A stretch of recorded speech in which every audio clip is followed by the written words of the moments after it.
ನಮಸ್ತೆ. ನಾವಿವಾಗ ಕರ್ನಲ್ ಬೇಲಿಯ ಕಾರಾಗೃಹದಲ್ಲಿದ್ದೀವಿ. ಇದಿರೋದು ಶ್ರೀರಂಗಪಟ್ಟಣ ತಾಲೂಕು, ಮಂಡ್ಯ ಜಿಲ್ಲೆಯಲ್ಲಿ. ಈ ಕಾರಾಗೃಹವು ರಂಗನಾಥ ಸ್ವಾಮಿಯ ದೇವಾಲಯದ ಉತ್ತರಕ್ಕಿದ್ದು ಟಿಪ್ಪುವಿನ ಅರಮನೆಯ ಸನಿಹದಲ್ಲಿದೆ.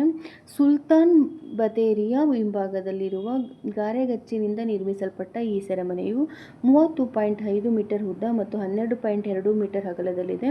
ಸೆರೆಮನೆಯ ಪೂರ್ವ, ಉತ್ತರ ಹಾಗೂ ಪಶ್ಚಿಮ ಗೋಡೆಗಳಲ್ಲಿ ರಂಧ್ರ ಕೊರೆದ ಹೊಂದಿಸಲಾಗಿದ್ದು ಅವುಗಳಿಗೆ ಕೈದಿಗಳನ್ನು ಸರಪಳಿಗಳಿಂದ ಬಂಧಿಸಲಾಗುತ್ತಿತ್ತು. 1782ರಲ್ಲಿ ಇಲ್ಲಿಯೇ ಮೃತಪಟ್ಟ ಬ್ರಿಟಿಷ್ ಸೇನಾನಿ ಕರ್ನಲ್ ಬೇಲಿಯ ಹೆಸರಿನಲ್ಲಿ ಕರೆಯಲ್ಪಡುವ ಈ ಸೆರೆಮನೆಯಲ್ಲಿ captain Baits, colonel Braithwaite, Samson, Brazier, Lindsay ಹಾಗೂ ಕ್ಯಾಪ್ಟನ್ ರುಲೆ ಎಂಬ ಬ್ರಿಟಿಷ್ ಸೇನಾಧಿಕಾರಿಗಳನ್ನು ಟಿಪ್ಪು ಸೆರೆ ಇಟ್ಟಿದ್ದರು.